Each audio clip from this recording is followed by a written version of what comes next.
നമസ്കാരം, ഞാൻ ശാലിനി. പ്രധാന വാർത്തകൾ. സംസ്ഥാനത്ത് കടുത്ത വൈദ്യുതി ഉപഭോഗ പ്രതിസന്ധിയെന്ന് മന്ത്രി സണ്ണി ജോസഫ്. പ്രതിസന്ധിക്ക് ഉടൻ പരിഹാരമാവില്ല. മുൻ UDF സർക്കാരിന്റെ ദീർഘകാല കരാർ കഴിഞ്ഞ സർക്കാർ റദ്ദാക്കിയത് പ്രതിസന്ധിക്ക് ആക്കം കൂട്ടിയെന്നും മന്ത്രി. തെക്കേത്ത് കവലയിലെ വഴിയോരം വിശ്രമ കേന്ദ്രം പ്രവർത്തനം തുടങ്ങി. CDSന് മേൽനോട്ടം. ഉരുളികുന്നത്ത് പഴവർഗ പോഷകത്തോട്ടം ഒരുങ്ങുന്നു. അംഗനവാടിയിൽ പോഷകത്തോട്ടം ഒരുക്കുന്നത് രക്ഷകർത്താക്കൾ ചേർന്ന്. കർക്കിടകം പിറന്നു. ക്ഷേത്രങ്ങളിലും വീടുകളിലും രാമായണ പാരായണ ശീലുകൾ. ഇനി 1 മാസക്കാലം ഭക്തിസാന്ദ്രം. വാർത്തകൾ വിശദമായി. മുൻ മുഖ്യമന്ത്രി ഉമ്മൻചാണ്ടിയുടെ കല്ലറയിൽ സന്ദർശനം നടത്തി വൈദ്യുതി വകുപ്പ് മന്ത്രി സണ്ണി ജോസഫ്. ഇന്നും നാളെയുമായി പുതുപ്പള്ളിയിലും തിരുവനന്തപുരത്തുമായി ഉമ്മൻചാണ്ടിയുടെ അനുസ്മരണം നടക്കും. സംസ്ഥാനം കടുത്ത വൈദ്യുതി ഉപഭോഗ പ്രതിസന്ധിയിലൂടെയാണ് കടന്നു പോകുന്നതെന്ന് മന്ത്രി സണ്ണി ജോസഫ് പറഞ്ഞു. മുൻ മുഖ്യമന്ത്രി ഉമ്മൻചാണ്ടിയുടെ പുതുപ്പള്ളിയിലെ കല്ലറയിൽ വൈദ്യുതി വകുപ്പ് മന്ത്രി സണ്ണി ജോസഫ് സന്ദർശനം നടത്തി. ഉമ്മൻചാണ്ടിയുടെ അനുസ്മരണം ഇന്നും നാളെയുമായി പുതുപ്പള്ളിയിലും തിരുവനന്തപുരത്തും നടക്കും. ഉമ്മൻചാണ്ടിയുടെ കല്ലറയിലെത്തിയ മന്ത്രി പൂക്കൾ അർപ്പിച്ചു. ജില്ലാ panchayat president Joshi Philip, KPCC നിർവാഹക സമിതി അംഗം KC ജോസഫ് തുടങ്ങിയവരും മന്ത്രിക്കൊപ്പമുണ്ടായിരുന്നു. സംസ്ഥാനം കടുത്ത വൈദ്യുതി ഉപഭോഗ പ്രതിസന്ധിയിലൂടെയാണ് കടന്നു പോകുന്നതെന്നും ഇത് പെട്ടെന്ന് പരിഹരിക്കാൻ കഴിയില്ലെന്നും മന്ത്രി സണ്ണി ജോസഫ് പറഞ്ഞു. UDF സർക്കാരിന്റെ കാലത്ത് മുൻമന്ത്രി ആര്യാടൻ മുഹമ്മദ് ഉണ്ടാക്കിയ ദീർഘകാല വൈദ്യുതി കരാർ കഴിഞ്ഞ ഇടത് സർക്കാർ റദ്ദാക്കിയതാണ് ഇപ്പോഴത്തെ ഈ വലിയ പ്രതിസന്ധിക്ക് വഴിവെച്ചതെന്നും മന്ത്രി സണ്ണി ജോസഫ് പറഞ്ഞു. ആര്യാടൻ മുഹമ്മദ്, KC ജോസഫ് ഒക്കെ മന്ത്രിയായിരുന്ന ഉമ്മൻചാണ്ടി മന്ത്രിസഭയിൽ ഒരു ദീർഘകാല കരാറിന് രൂപം നൽകിയിരുന്നു. 4 രൂപ 29 പൈസയ്ക്ക് നമുക്ക് ദീർഘനാളത്തേക്ക് രാത്രിയും പകലും വൈദ്യുതി കിട്ടുന്ന ഒരു സംവിധാനമായിരുന്നു അന്ന് ഏർപ്പെടുത്തിയത്. ആ കരാർ പിന്നീട് വന്ന ഗവൺമെന്റ് ആ കരാർ റദ്ദാക്കി. അതിന്റെ അനന്തരഫലം, അതിന്റെ കെടുതികൾ ഇപ്പം നമ്മൾ വളരെ വിഷമകരമായിട്ട് അനുഭവിക്കുകയാണ്.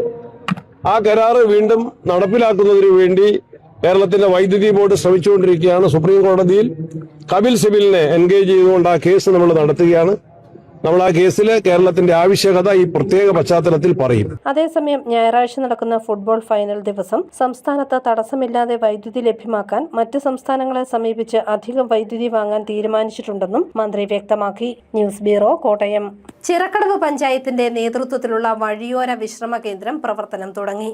CDSനാണ് നടത്തിപ്പ് ചുമതല. ചിറക്കടവ് പഞ്ചായത്തിന്റെ നേതൃത്വത്തിൽ തെക്കേത്ത് കവലയ്ക്ക് സമീപം പണിത വഴിയോര വിശ്രമ കേന്ദ്രം പ്രവർത്തിച്ചു തുടങ്ങി. 1 കോടിയിലധികം രൂപ ചെലവഴിച്ചാണ് വഴിയോര വിശ്രമ കേന്ദ്രവും കോൺഫറൻസ് ഹാളും ഹാപ്പിനെസ് പാർക്കും നിർമ്മിച്ചത്. ഉദ്ഘാടനം നടത്തി മാസങ്ങളായിട്ടും വഴിയോര വിശ്രമ കേന്ദ്രം പ്രവർത്തിച്ചു തുടങ്ങാത്തതിനെതിരെ പ്രതിഷേധം ഉയർന്നിരുന്നു. പഞ്ചായത്തിലെ CDSന്റെ നേതൃത്വത്തിലാണ് ഇപ്പോൾ പ്രവർത്തനം തുടങ്ങിയിട്ടുള്ളത്. അഡ്വക്കേറ്റ് CR ശ്രീകുമാറിന്റെ നേതൃത്വത്തിലുള്ള മോണിറ്ററിംഗ് കമ്മിറ്റി മേൽനോട്ടം വഹിക്കും. ആധുനിക സൗകര്യങ്ങളോടെയാണ് വിശ്രമ കേന്ദ്രം തുറന്നിരിക്കുന്നത്. വിശ്രമ മുറികൾ കൂടാതെ ഫീഡിംഗ് റൂം, ടോയ്ലറ്റുകൾ എന്നിവയുമുണ്ട്. മിൽമയുടെ 25ലധികം ഉൽപ്പന്നങ്ങളുമായി സ്റ്റാളും പ്രവർത്തിക്കുന്നു. കൂടാതെ ബജിക്കടയുമുണ്ട്. പഞ്ചായത്ത് പ്രസിഡന്റ് TN ഗിരീഷ് കുമാർ പ്രവർത്തന ഉദ്ഘാടനം നിർവഹിച്ചു. ജില്ലാ പഞ്ചായത്ത് അംഗം advocate Abhilash Chandran, panchayat vice president Mollykutty Thomas, panchayat അംഗങ്ങളായ Vishnu S Nair, Sethu Manthadan, CDS chairperson Sreelatha Santhosh തുടങ്ങിയവർ പങ്കെടുത്തു. News bureau, Ponkunnam. പഴവർഗ പോഷകത്തോട്ടം ഒരുക്കി ഉരുളികുന്നം അംഗനവാടി. കൃഷിവകുപ്പിന്റെ കനിപ്പന്തൽ പദ്ധതിയുടെ മാതൃകയിലാണ് തോട്ടം. ഉരുളികുന്നം ഉദയ അംഗൻവാടിയിൽ കുരുന്നുകൾക്കായി പഴവർഗ പോഷകത്തോട്ടമൊരുക്കി മാതാപിതാക്കൾ. സംസ്ഥാന കൃഷിവകുപ്പിന്റെ കനിപ്പന്തൽ പദ്ധതിയുടെ മാതൃകയിലാണ് തോട്ടം ഒരുക്കുന്നത്. എലിക്കുളം ഗ്രാമപഞ്ചായത്ത് പ്രസിഡന്റ് യമുന പ്രസാദ് ഉദ്ഘാടനം ചെയ്തു. പുതിയ തലമുറയിലും കുട്ടികളിലും കാർഷിക സംസ്കാരം വളർത്തുക എന്നുള്ളതിന്റെ ഭാഗമായിക്കൊണ്ട് ഗവൺമെന്റ് വിദ്യാലയങ്ങളിലെല്ലാം ഇത്തരത്തിലുള്ള ചെറിയ പൂന്തോട്ടങ്ങളും അതുപോലെ തന്നെ ഫലവൃക്ഷത്തോട്ടങ്ങളും പച്ചക്കറി തോട്ടങ്ങളും പോഷകത്തോട്ടങ്ങളും എന്നതിൽ പ്രോത്സാഹിപ്പിക്കുന്നു. അപ്പം അതിന്റെ ഭാഗമായിട്ട് നമ്മൾ ഇന്ന് സംസ്ഥാന സർക്കാർ ഒരു വലിയ പദ്ധതി ആരംഭിക്കുകയാണ്. കനിപ്പന്തൽ എന്ന് പറഞ്ഞ പേരിൽ സംസ്ഥാനത്തെ 2000-ഓളം വിദ്യാലയങ്ങളിൽ ഫലവൃക്ഷത്തോട്ടങ്ങൾ നിർമ്മിക്കുന്ന ഒരു പരിപാടിയാണ് നടത്തുന്നത്. ഇന്നത് കൽപ്പറ്റയിൽ വെച്ച് ബഹുമാനപ്പെട്ട കൃഷി വകുപ്പ് മന്ത്രി അത് ഉദ്ഘാടനം ചെയ്യുകയാണ്. അതിന്റെ ഭാഗമായിട്ട് കോട്ടയം ജില്ലയിൽ 236 സ്കൂളുകളിലാണ് ഈ കനിപ്പന്തൽ എന്ന് പറയുന്ന പദ്ധതി നടപ്പിലാക്കുന്നത്. അപ്പൊ അത് നമ്മുടെ പഞ്ചായത്തിലെ എല്ലാ സ്കൂളുകളും ഉൾപ്പെടുത്തിക്കൊണ്ട് നമ്മൾ പട്ടിക കൊടുത്തിട്ടുണ്ട്. അതിനകത്ത് സ്ഥല സൗകര്യവും ജലസേചന സൗകര്യവും ഒക്കെ ഉള്ള സ്കൂളുകൾ സെലക്ട് ചെയ്താണ് അതിനകത്ത് പദ്ധതി നടപ്പിലാക്കുന്നത്. ഗ്രാമപഞ്ചായത്ത് അംഗം MS മനു അധ്യക്ഷനായി. ഗ്രാമപഞ്ചായത്ത് അംഗങ്ങളായ അബ്ദുൽ കരീം, C മനോജ്, ജാൻസി ആയിൽക്കുന്നേൽ, കൃഷി ഓഫീസർ K പ്രവീൺ, അസിസ്റ്റന്റ് കൃഷി ഓഫീസർ AJ അലക്സ് റോയി, അംഗൻവാടി ടീച്ചർമാരായ ER ഷീല, MM നുസൈബ തുടങ്ങിയവർ പങ്കെടുത്തു. News bureau, Ponkunnam. രാമായണ മാസാചരണത്തിന് തുടക്കമായി. പൊൻകുന്നം 671 നമ്പർ NSS കരയോഗം വനിതാ സമാജത്തിന്റെ നേതൃത്വത്തിൽ പൊൻകുന്നം പുതിയകാവിൽ രാമായണ പാരായണം തുടങ്ങി. NSS union president advocate MS Mohan ഉദ്ഘാടനം ചെയ്തു. വനിതാ സമാജം പ്രസിഡന്റ് സൗമ്യ ജയൻ അധ്യക്ഷയായി. യൂണിയൻ സെക്രട്ടറി പ്രവീൺ, രാധാകൃഷ്ണ കൈമൾ, ഗോപിനാഥൻ നായർ, ശ്രീകുമാർ, അജയൻ തുടങ്ങിയവർ പങ്കെടുത്തു.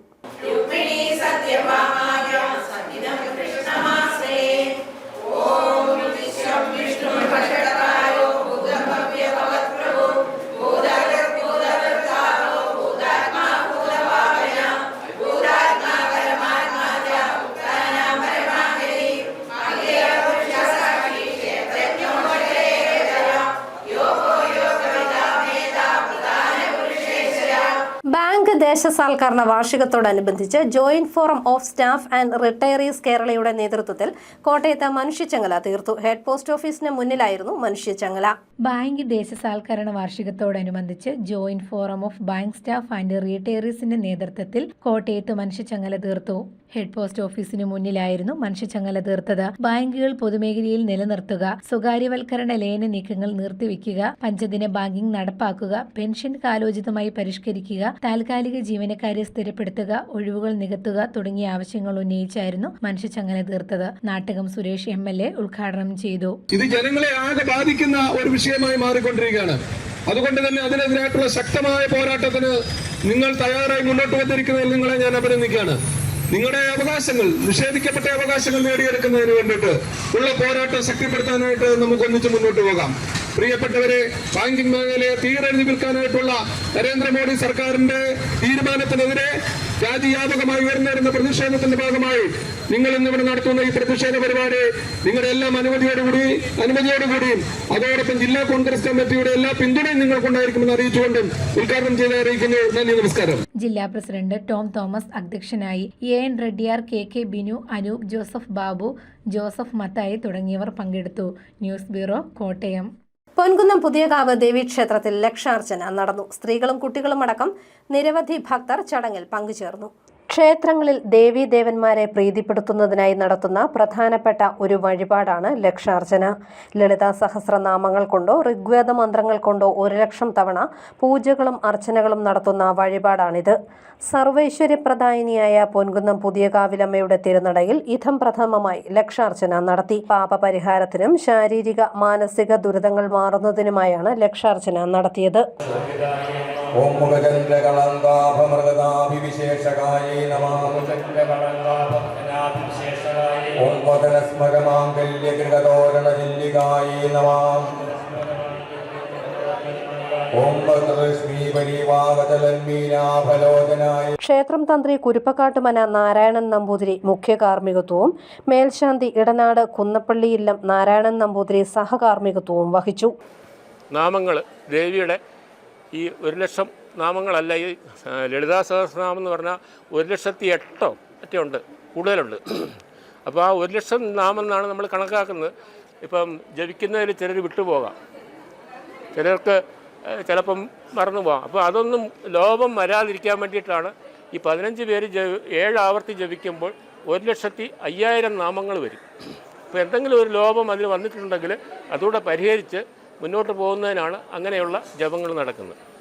പ്രധാനമായിട്ടും ഈ ക്ഷേത്രത്തിൻ്റെ അഭിവൃദ്ധിക്കും ദേവിയുടെ ചൈതന്യ ലോപം എന്തെങ്കിലും സംഭവിച്ചിട്ടുണ്ടെങ്കിൽ അത് ഉണ്ടായി നല്ല ഐശ്വര്യം എല്ലാ ജനങ്ങൾക്കും അതുപോലെ നാട്ടുകാർക്കും ഭക്തജനങ്ങൾക്കും എല്ലാവർക്കും ഉണ്ടാകുന്നതിന് വേണ്ടിയിട്ടാണ് ഇങ്ങനെയുള്ളൊരു സംരംഭം ഇവിടെ ഉണ്ടാകുന്നത്. സ്ത്രീകളും കുട്ടികളും അടക്കം നൂറുകണക്കിന് ഭക്തർ ചടങ്ങുകളിൽ പങ്കെടുത്തു. News bureau, Ponkunnam. Pala river view റോഡിന് സമീപമുള്ള ഓടകൾക്ക് സ്ലാബ് കൊണ്ടുള്ള മൂടിയില്ല. ഇത് വാഹനയാത്രക്കാർക്കും കാൽനടക്കാർക്കും ഒരുപോലെ ഭീഷണിയാണ്. പാല നഗരത്തിലെ റിവർവ്യൂ റോഡിൽ RV പാർക്കിന് മുൻവശത്തുള്ള ഓടയ്ക്ക് മുകളിൽ കോൺക്രീറ്റ് സ്ലാബ് സ്ഥാപിക്കാത്തത് കാൽനടയാത്രികർക്കും വാഹനയാത്രികർക്കും ഒരുപോലെ അപകട ഭീഷണിയാവുന്നു. റോഡരികിലൂടെ നീളുന്ന ഓടയുടെ മുകളിൽ സ്ലാബ് ഇല്ലാത്തതിനാൽ അശ്രദ്ധമായാൽ ആളുകൾ ഓടയിലേക്ക് വീഴാനുള്ള സാധ്യതയേറെയാണ്. രാത്രിയിലും മഴക്കാലത്തും അപകട സാധ്യത കൂടുതൽ രൂക്ഷമാകുന്നതായി നാട്ടുകാർ പറയുന്നു. കഴിഞ്ഞ ശനിയാഴ്ച രാത്രി ബൈക്ക് യാത്രികൻ ഈ ഭാഗത്തെ ഓടയിൽ വീണ് പരിക്കേറ്റിരുന്നു. ദിവസേന നിരവധി വാഹനങ്ങളും കാൽനടയാത്രികരും ഉപയോഗിക്കുന്ന റോഡാണിത്. ഇനിയും അപകടങ്ങൾ ഉണ്ടാകുന്നതിന് മുമ്പ് ഓടയുടെ മുകളിൽ കോൺക്രീറ്റ് സ്ലാബുകൾ സ്ഥാപിച്ച് സുരക്ഷ ഉറപ്പാക്കാൻ ബന്ധപ്പെട്ട അധികൃതർ അടിയന്തര നടപടി സ്വീകരിക്കണമെന്നാണ് നാട്ടുകാരുടെ ആവശ്യം. ന്യൂസ് ബ്യൂറോ, പാല. പ്രധാന വാർത്തകൾ ഒരിക്കൽ കൂടി. സംസ്ഥാനത്ത് കടുത്ത വൈദ്യുതി ഉപഭോഗ പ്രതിസന്ധിയെന്ന് മന്ത്രി സണ്ണി ജോസഫ്. പ്രതിസന്ധിക്ക് ഉടൻ പരിഹാരമാവില്ല. മുൻ UDF സർക്കാരിന്റെ ദീർഘകാല കരാർ കഴിഞ്ഞ സർക്കാർ റദ്ദാക്കിയത് പ്രതിസന്ധിക്ക് ആക്കം കൂട്ടിയെന്നും മന്ത്രി. തെക്കേത്ത് കവലയിലെ വഴിയോരം വിശ്രമ കേന്ദ്രം പ്രവർത്തനം തുടങ്ങി. CDSന് മേൽനോട്ടം. ഉരുളികുന്നത്ത് പഴവർഗ പോഷകത്തോട്ടം ഒരുങ്ങുന്നു. അംഗനവാടിയിൽ പോഷകത്തോട്ടം ഒരുക്കുന്നത് രക്ഷകർത്താക്കൾ ചേർന്ന്. കർക്കിടകം പിറന്നു. ക്ഷേത്രങ്ങളിലും വീടുകളിലും രാമായണ പാരായണ ശീലുകൾ. ഇനി 1 മാസക്കാലം ഭക്തിസാന്ദ്രം. ഈ ബുള്ളറ്റിൻ പൂർണ്ണമാകുന്നു. നമസ്കാരം.